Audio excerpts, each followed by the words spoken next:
Good evening, everybody. Thank you for joining us for this important webinar on genomics and prostate cancer. We're very glad that you're joining us.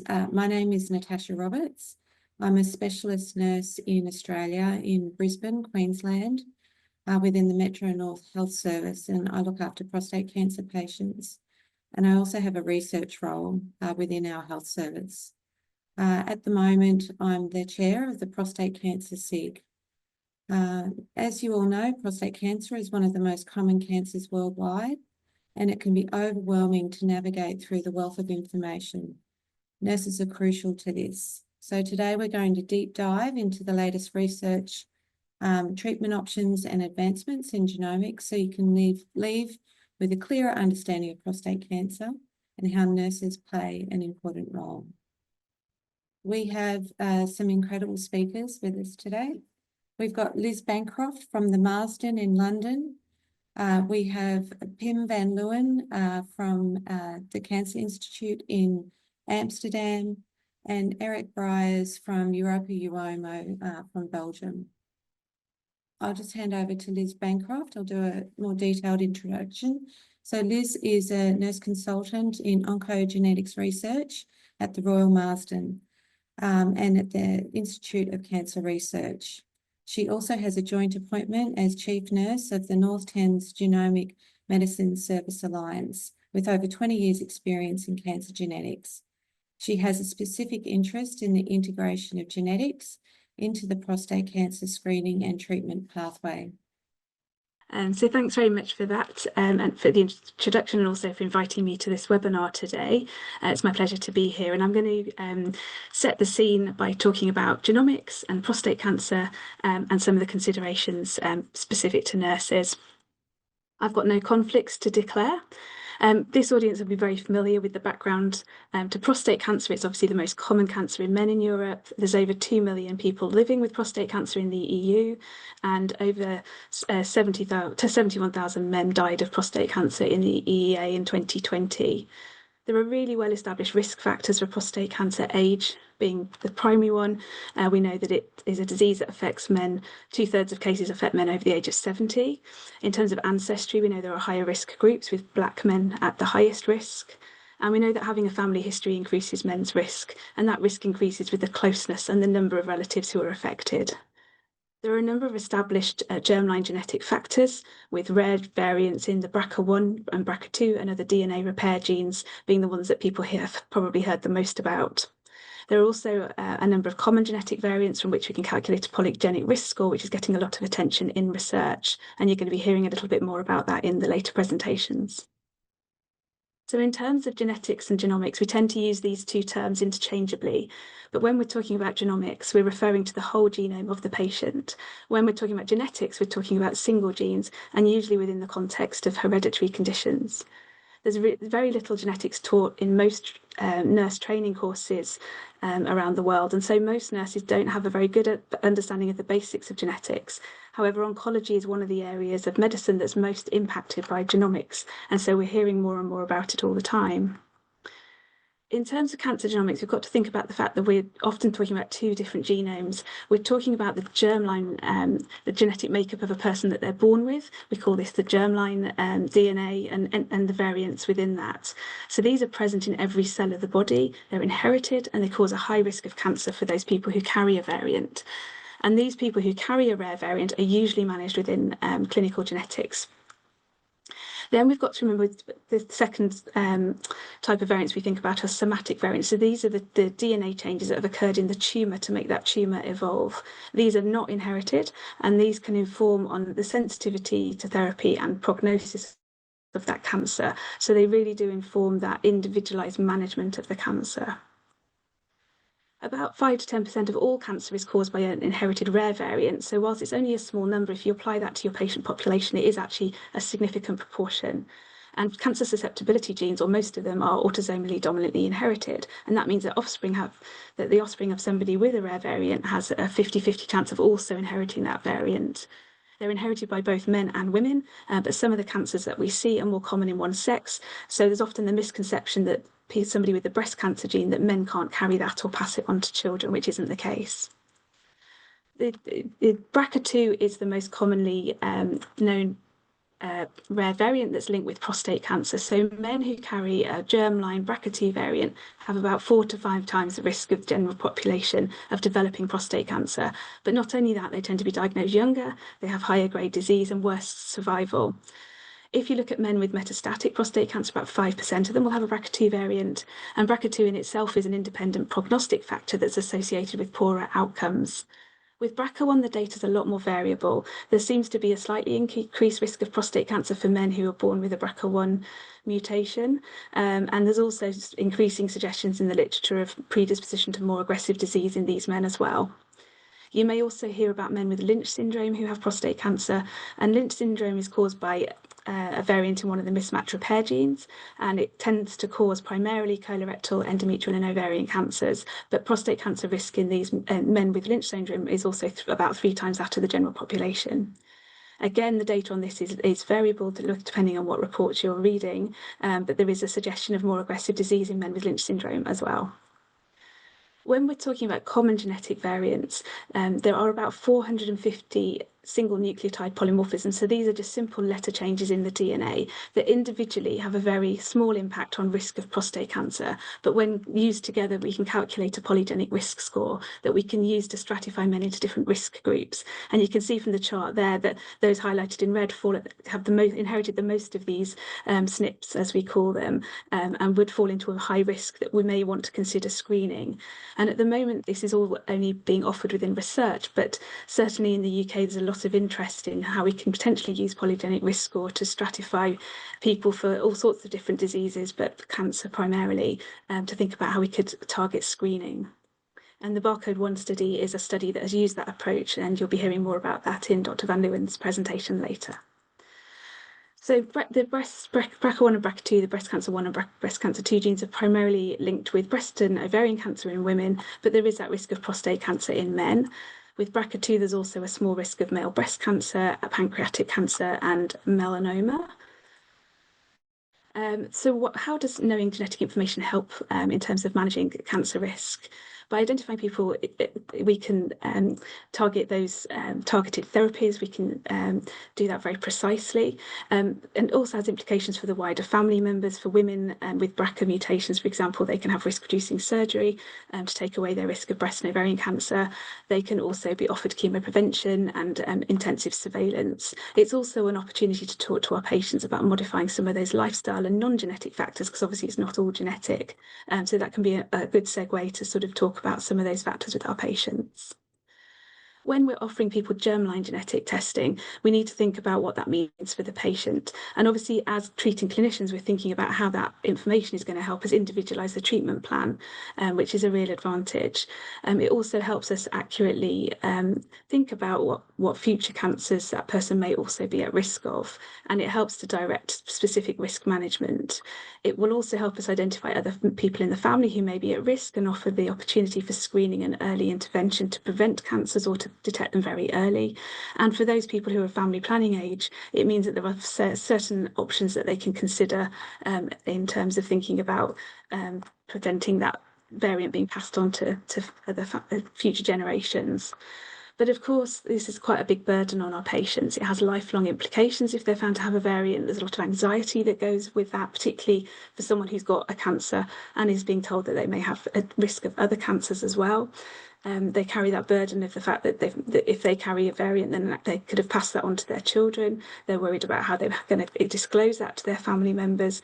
There's also potential insurance implications. And we know that people from certain cultural backgrounds may also experience some stigma related to carrying a gene variant.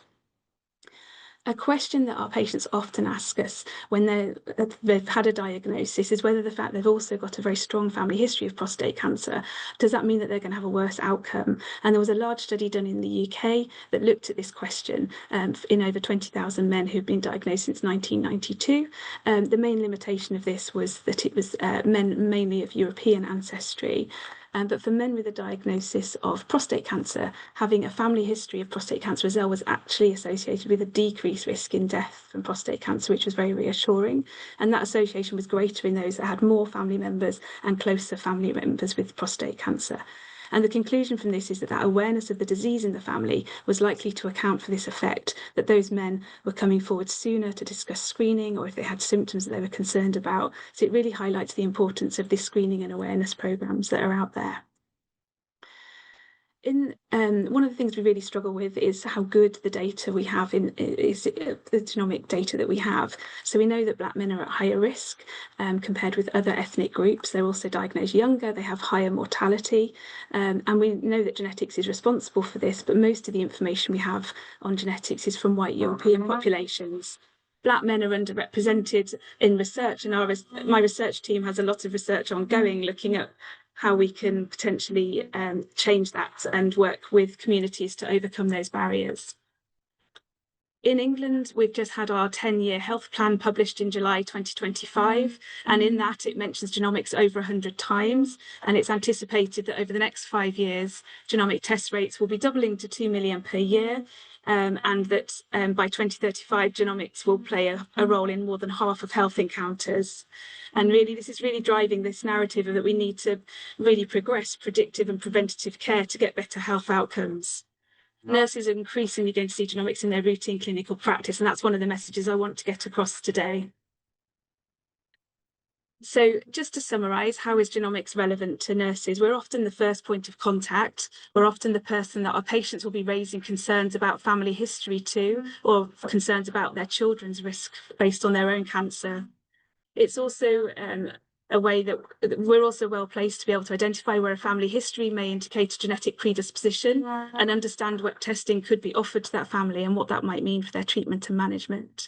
It also, thinking about the implications for the wider family, it's important to have an awareness of that and when to signpost and refer on to our colleagues in clinical genetics. So just to finish, just wanted to mention the red flags we think about it for any oncology condition, including prostate cancer.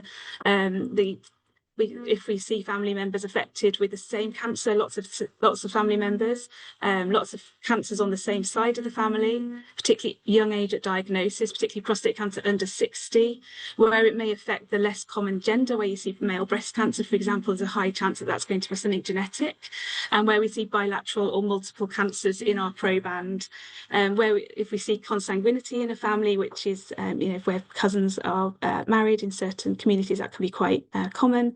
And we know that some ethnicities, such as the Ashkenazi Jewish population, have a much higher risk of carrying BRCA1 and BRCA2 variants than the general population, with about 1 in 40 Ashkenazi Jewish people having a variant in BRCA1 or BRCA2. I'm sorry if you can hear I've got a bit of background building work next door going on, so I'm sorry if you've heard that, but thank you very much for listening and look forward to any questions at the end. Thank you, Liz. That was a really, really interesting presentation. We're going to do all of the questions at the end. We're going to now hear from Pim van Leeuwen, who is a urologist working in the Netherlands Cancer Institute in Amsterdam. He's a trained urologist and he trained at the Erasmus Medical Centre in Rotterdam. Part of his training was performed at the St Vincent's Prostate Cancer Centre in Sydney, Australia. He obtained his PhD in the early diagnosis of prostate cancer within the European randomized study for prostate cancer. Within urology, he has a specific interest in the detection and surgical treatment of prostate cancer. Thank you very much, Pim, for presenting today. I'll hand over to you. Yes, thank you, Natasha. Thank you for the opportunity to give this presentation. Indeed, my name is Pim van Leeuwen, working as a urologist in the Netherlands Cancer Institute in Amsterdam. And these are my disclosures. And so today, yes, we speak about prostate cancer. Like we know that prostate cancer is the third most diagnosed cancer worldwide. And why are we interested in genetic testing? Well, I think because prostate cancer represents a complex clinical spectrum ranging from an indolent disease, like when we start over the early detection, then we have a risk of diagnosing a lot of indolent disease, what we call overdiagnosis. But on the other hand, we have also a disease with a high mortality rate, like prostate cancer has, and that's the reason why we are still interested in early detection. However, we also know that we need to improve our strategies to diagnose actually the patients that are at the highest risk of developing aggressive prostate cancer.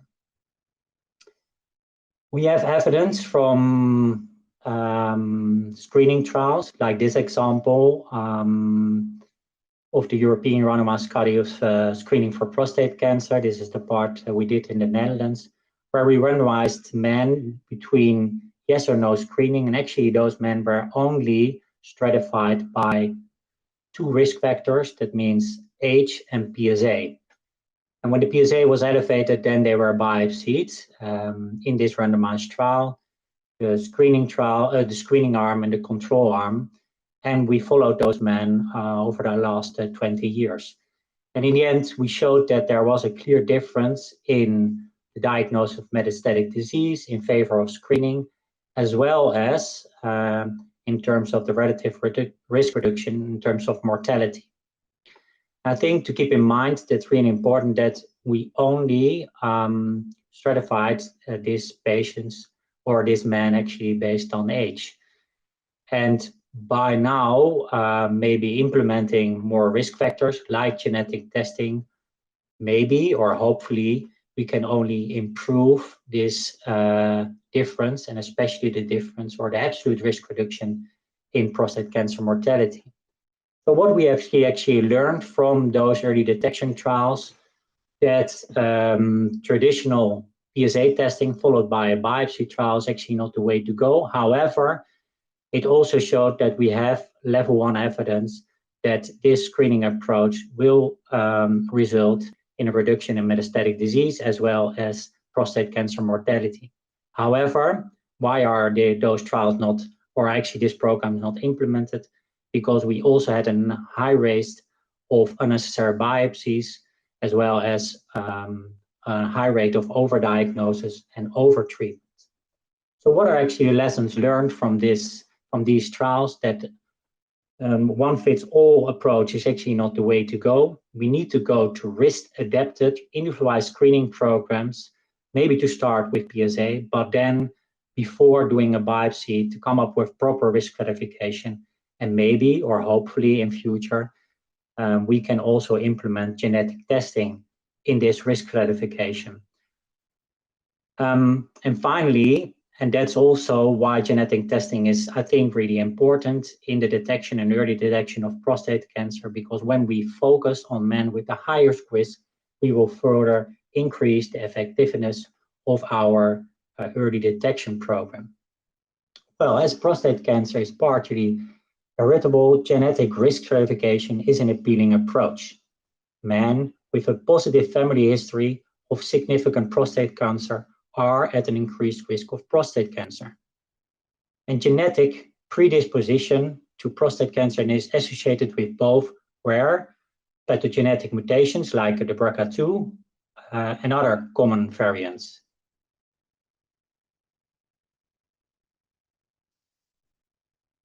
And like already was presented in the previous publication, there are a couple of rare pathologic mutations related to an increased risk of prostate cancer. We know BRCA2 as the most important, like that's already highlighted or showed in a publication in New England Journal in 2016 by Pritchard and colleagues. They showed that in 11.8% of men with metastatic disease, they showed the pathogenetic mutation with BRCA2 in 44% of the patients, the most common pathogenetic mutation.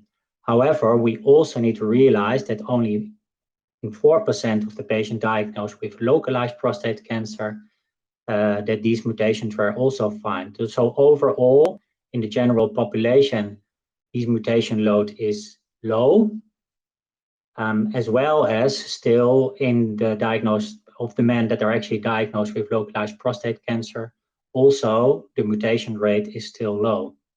And then maybe we are more interested in what we call the genetic risk scores. So that's our actually panels of different variants. And then when you look at that genetic risk scores and you focus on the highest 20 or 25% of that risk score, we know that those patients have a significant increased risk of developing prostate cancer.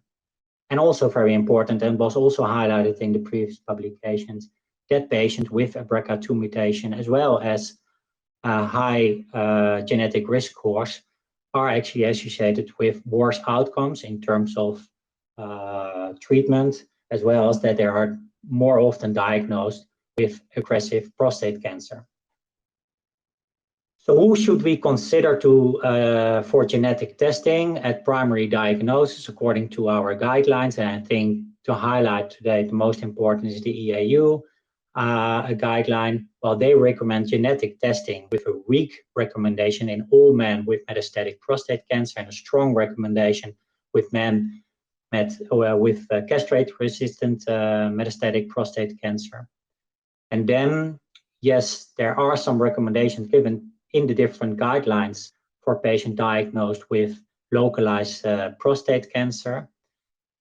But then it's really important to look especially at the family history. So look at members of the patient with prostate cancer, or an early onset of breast, ovarian, or pancreatic cancer. And then in that specific group, you can consider to do genetic testing, however, only when it has any impact on your risk management or indeed potential influence for the direct family members.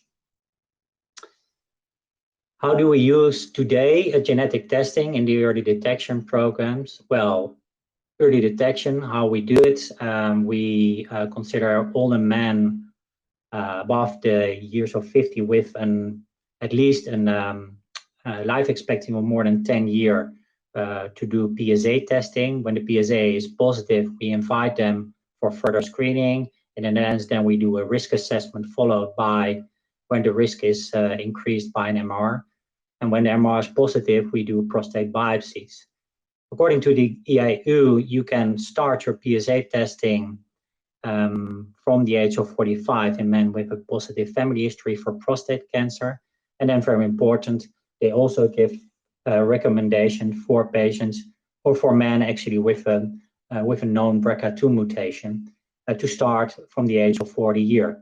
And that's actually based on the impact study. In the impact study, the invited men or actually they did PSA screening in the age of 40 till 69 for men with a BRCA1 or a BRCA2 mutation.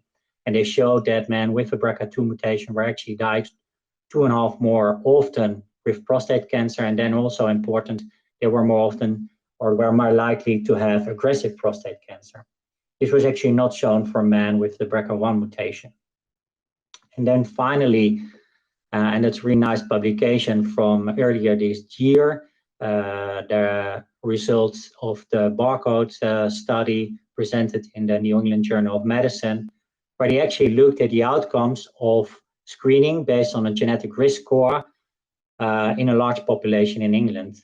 And what they did, they invited men in the age of 55 up till 69 to be screened by the use of a polygenetic risk score. And then when they are at the highest 90% of that risk score, they were invited for additional screening with PSA, an MR, and also a prostate biopsy. In the end, they invited more than 40,000 men to participate. They had a participation rate of 22%.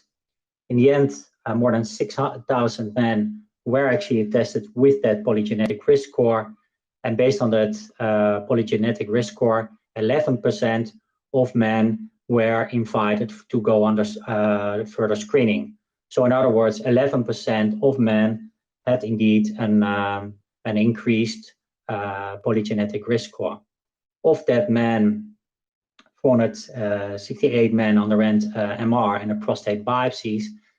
And then in 178 of men were actually diagnosed with prostate cancer, with 40 men diagnosed with an unfavorable, intermediate, or high-risk prostate cancer.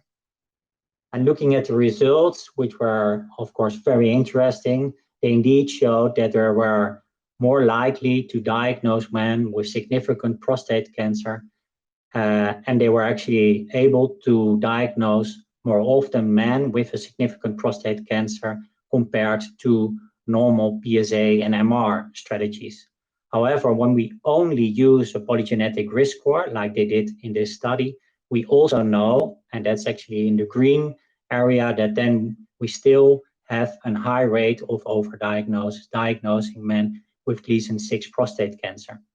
So in the end, also the conclusion of the barcode study, or actually my conclusion, will be that yes, it is an interesting approach. However, we need to integrate that in our multivariate risk stratification before to do biopsies in these men. And by doing that, indeed, I'm a strong believer that we can decrease the rate of overdiagnosis. And that's actually also highlighted in this figure in the end. So they actually showed that when you look at the highest 90% of men, which had actually a positive polygenetic risk score, and most of those, you will find most of the aggressive prostate cancers.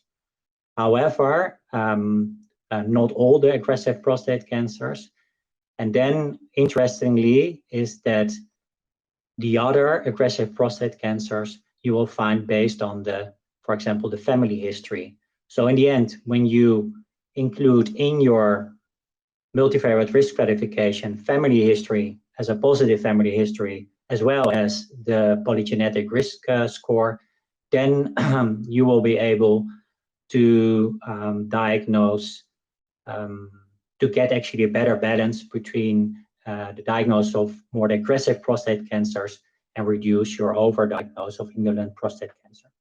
So what are the take-home messages? Well, early detection of prostate cancer contributes to improved survival outcomes. However, it also increased overdiagnosis and overtreatment. As prostate cancer is partially heritable, genetic risk stratification is an appealing approach for the early detection of prostate cancer. And while different guidelines and consensus statements exist, and genetic testing is now routinely recommended for patients with metastatic prostate cancer, there is still a considerable lack of consensus with regards to timing and the strategies for testing. And hopefully at the end of the presentations, maybe we can have a discussion on that.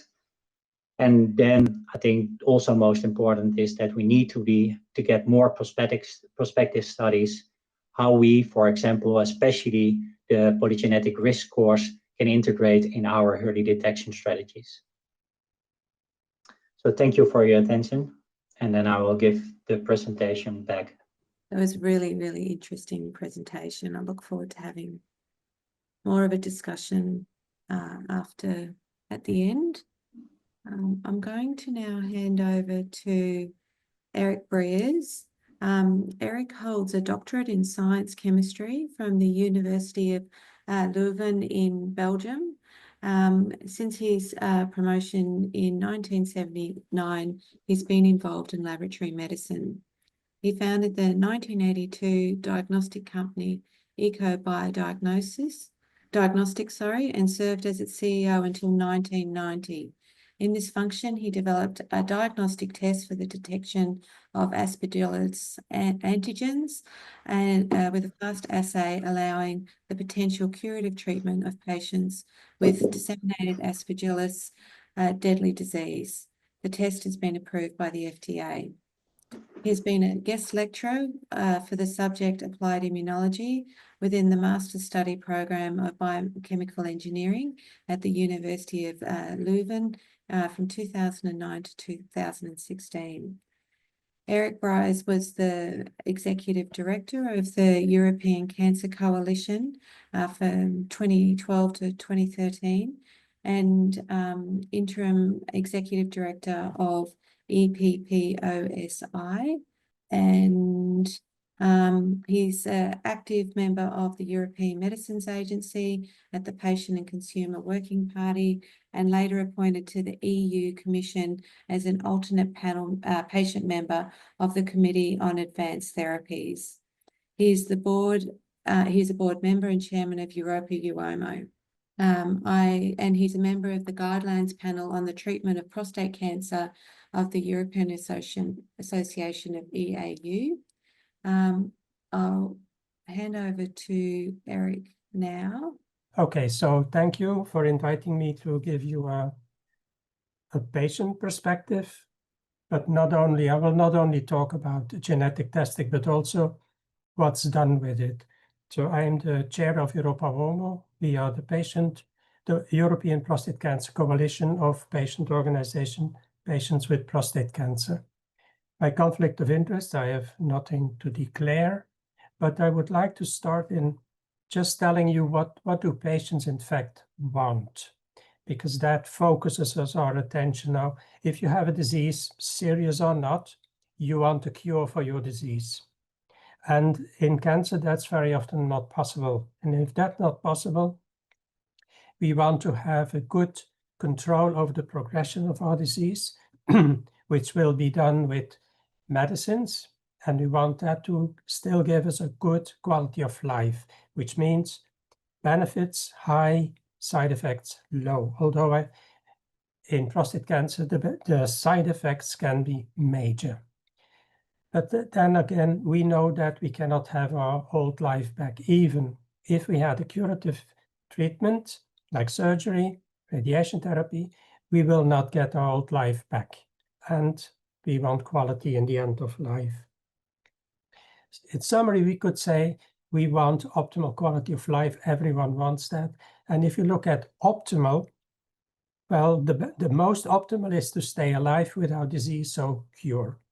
We want a maximal benefit, minimal side effects, and treatments that are evidence-based. And for us, this is a crucial element.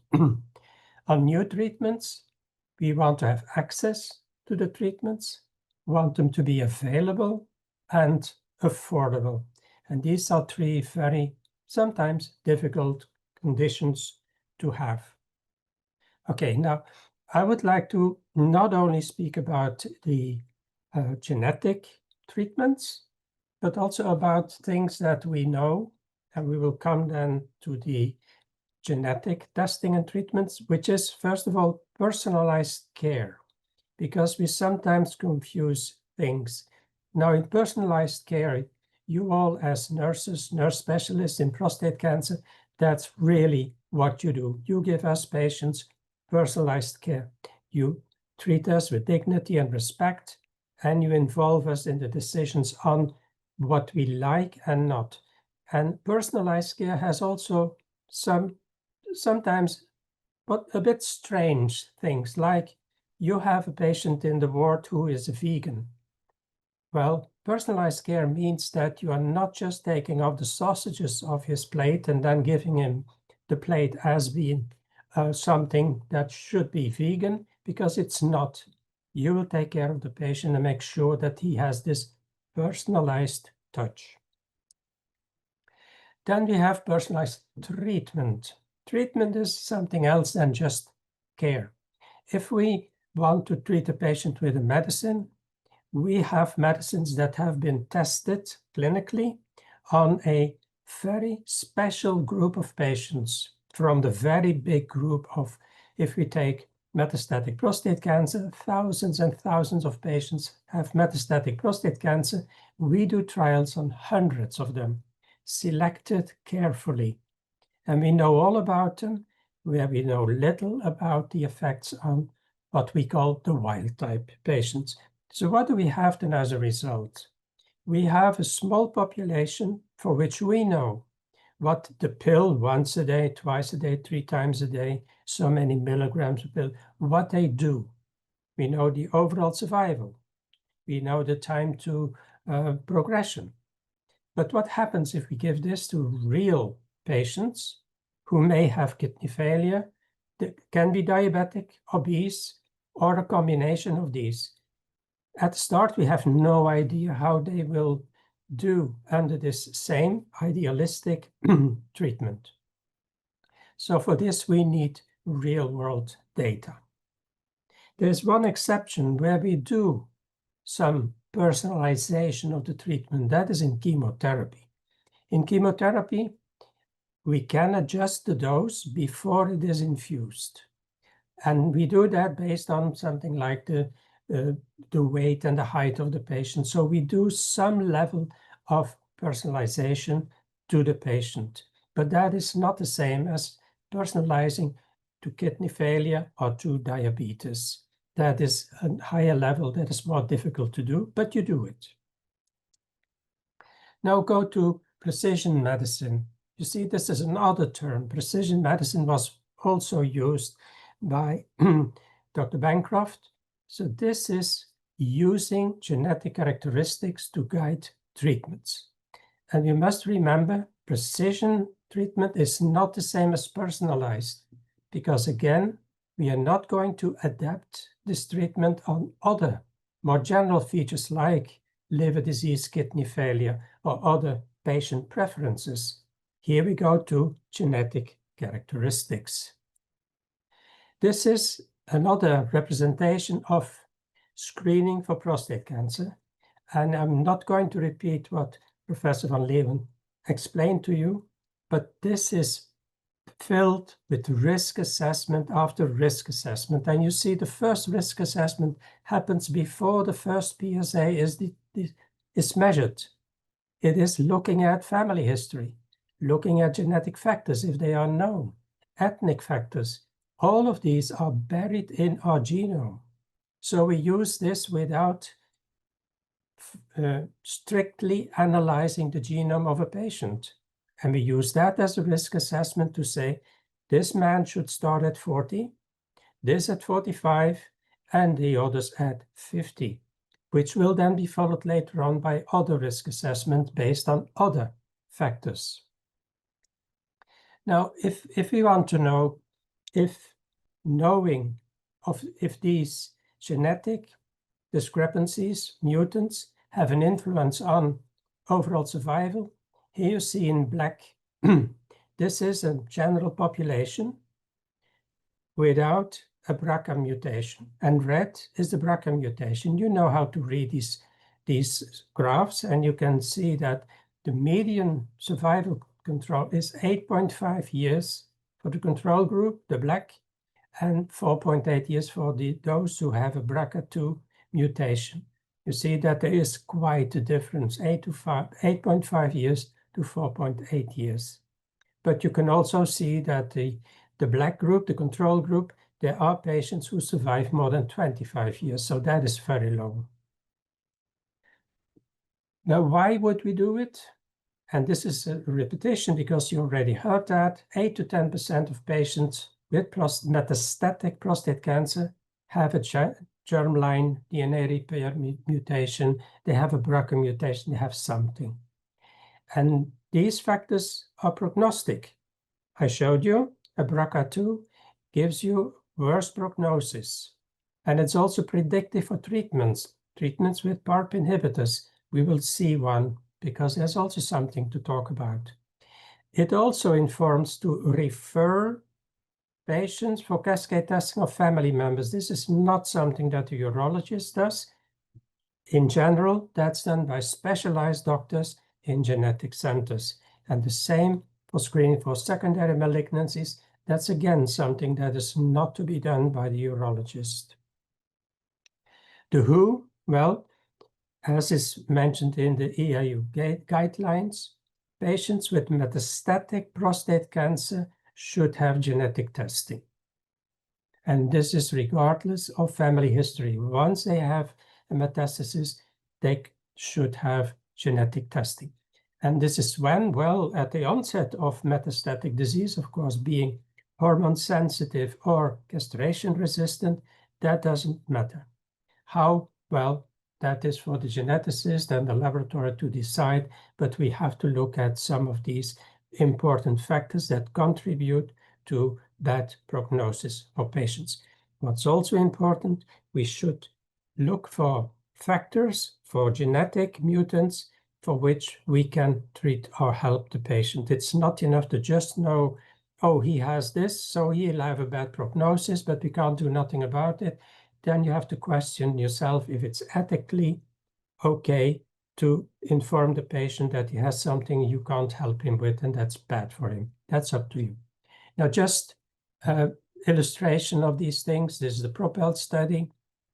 In this case, 2 groups of about 400 patients who were not analyzed for having a BRCA or another mutation.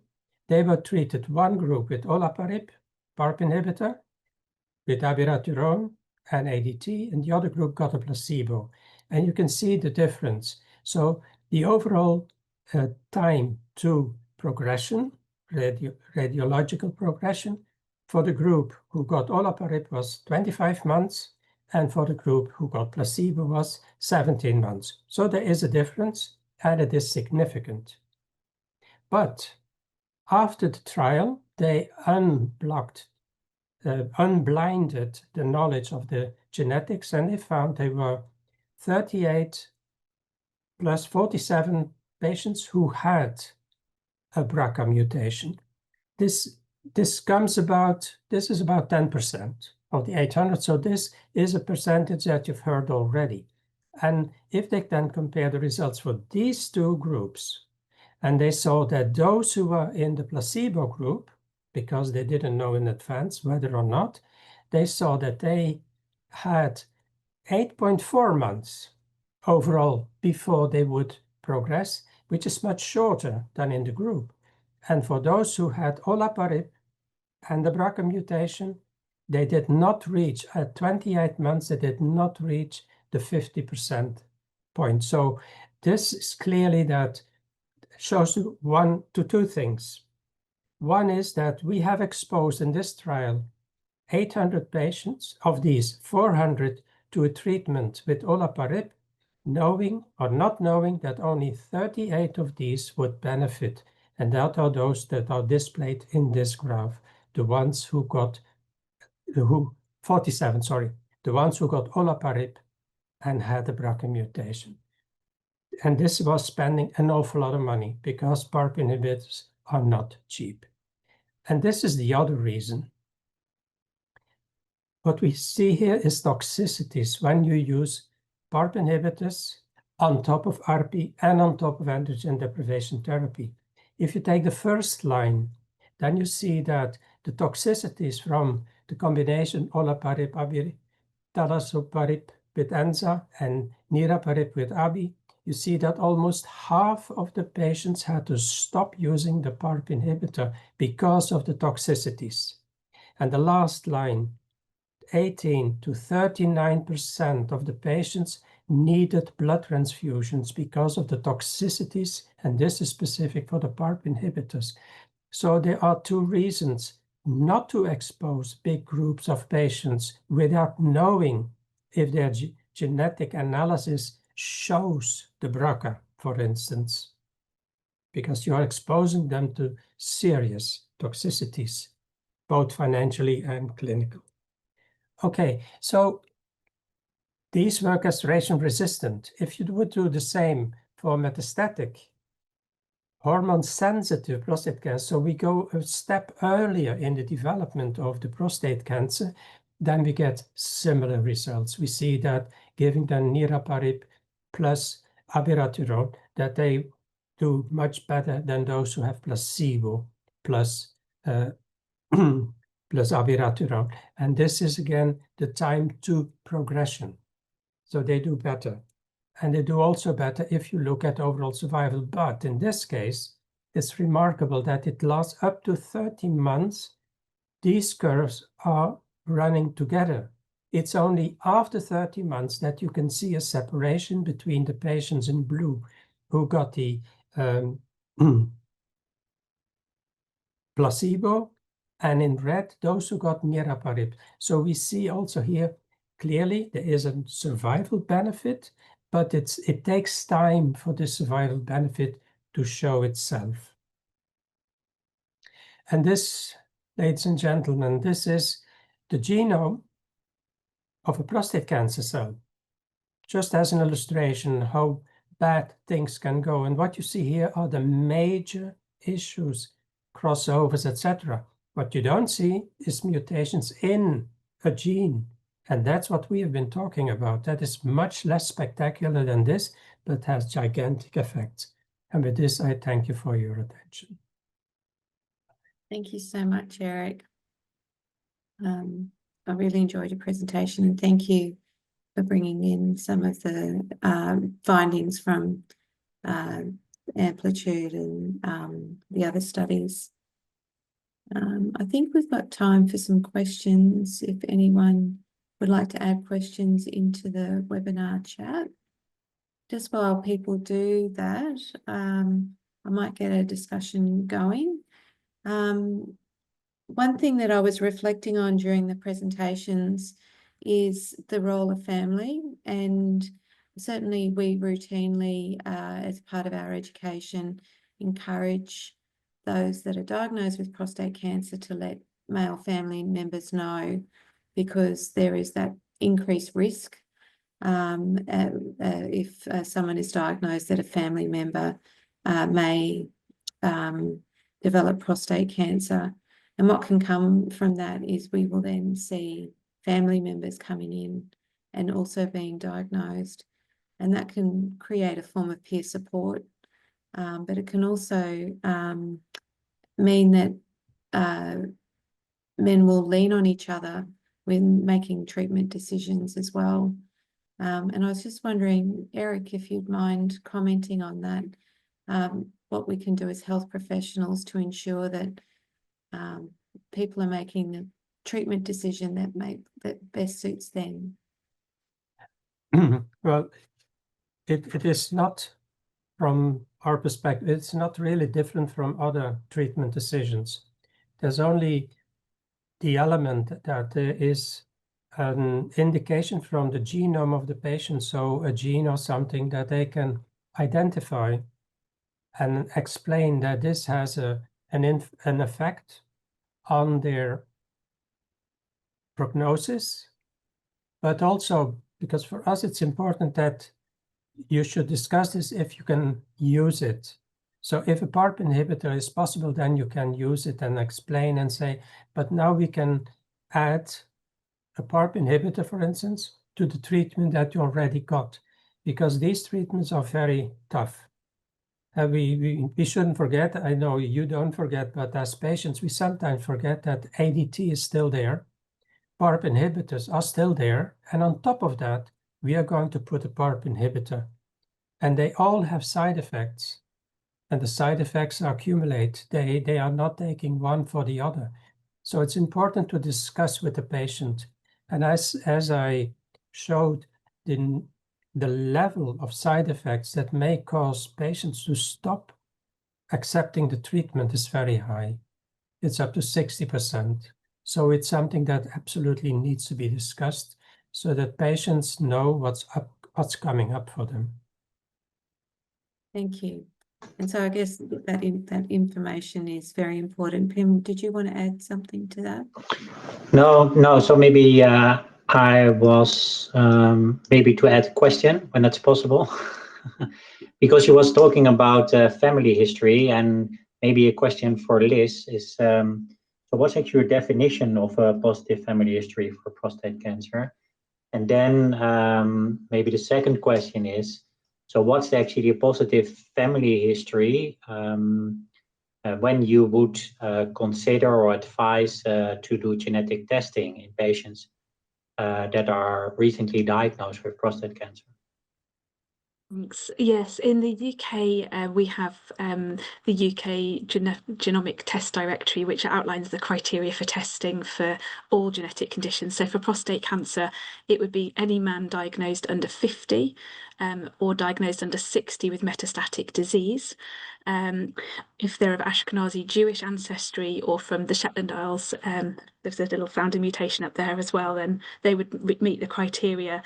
But otherwise, if we're talking in the context of family history, we use something called the Manchester score or CanRisk. They're two risk assessment tools where you plug in the family history into the tool, and if it reaches a certain threshold, then we're able to offer testing for a panel of genes. That includes BRCA1, BRCA2, ATM, CHEK2, and the mismatch repair genes for Lynch syndrome.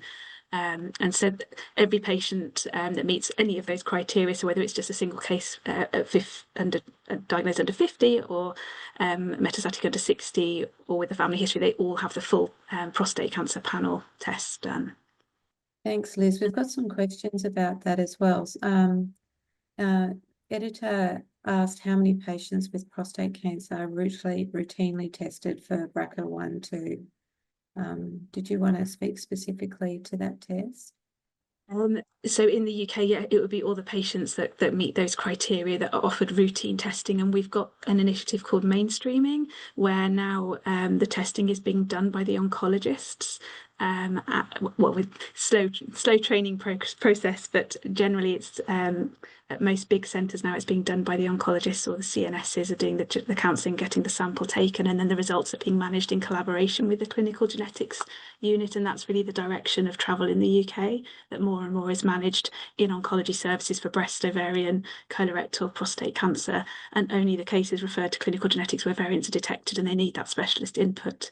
I'd be very interested to hear if that's similar in other parts of the world as well, or whether that's unique to the UK.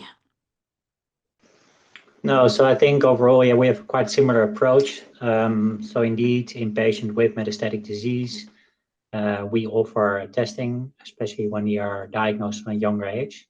And then indeed, we now also have mainstream, being what we call, so as a urologist or a medical oncologist, you are trained actually to do that test. And then indeed, when it is positive, they are counseled in addition by a specialized nurse or a specialized doctor. And I think it's also important to realize that we need to take into account this kind of risk stratification, because by doing this, the number of patients that we are actually diagnosing with that mutation is still very low. By setting up quite strict risk stratifications for testing. There's a question, just to pick up on something you were saying, Kim, and to ask the other panelists as well. Do you think patients with a strong family history should have their PSA checked at the age of 40 rather than 45? Overall, I don't think we have the evidence to give that strong recommendation. However, I'm indeed a quite strong believer of an early PSA test. So when there is a really strong family history, that means that the father of patient has died on a young age, then you can consider to start it earlier. However, we don't have data to give that strong recommendation for a full population. Mm-hmm. And from our perspective, we support that. So we will have to wait for the evidence to be sure, but we will have to start doing it so that we can gather this evidence. If we, because this is a very small group of patients, if they are, but at this moment we do not have a established population-based, risk-based screening. So we are at this moment nowhere. The only thing we can do is if someone comes up to a doctor, to his GP, or to talk to a patient organization, we can say, okay, you can perhaps go at age 40, but talk to your doctor, or age 45, because 45 is what we, in the strategy, the screening strategy that is being piloted now with PRAISE-U, is 45 the age. But there's also the potential exception to go earlier if there are elements that would indicate to do that. And if we collect that information later, then how many of these 40 years end up having been diagnosed, that would help us a lot. But we will have to collect the evidence. We don't have it. I'll just add that we have a study in the UK where we are screening men from age 40 if they meet certain family history criteria. So hopefully we'll be able to add to the growing database in that sense. And I think it does depend a little bit of the age of the relatives as well. I think if you see young cases, then 40 is very reasonable, and we start most of our screening from 40 in the research. But I think it's important to have it collected systematically and analysed appropriately, so we can better guide. We've got a couple of quick questions, just because we're almost at the end of time. One is with testing, when do you use blood and when do you use tumour tissue? For what specific tests, Liz? Yeah, happy to answer that. So in the metastatic context, we first test men using FFPE because obviously you're going to miss the somatic variants if you just go straight to germline testing. If FFPE isn't possible, then we will move on to germline testing and see if there's a variant detected that way, because obviously the variants can be somatic or germline to indicate use of PARP inhibitors. When we're talking about germline, we always use blood or saliva to collect DNA. Great, thank you. We're at the end of time. I just wanted to thank all of our panelists. I'm really pleased with the presentations and the content. It was a really, really interesting session, and I just want to thank you all for, first of all, contributing to the presentation, but for all of the work that you're doing in this space as well. If anyone's got any questions, please reach out. I'm very happy to be contacted. And I noticed that all of our panelists also provided their contact details. Thank you, everyone, for your time.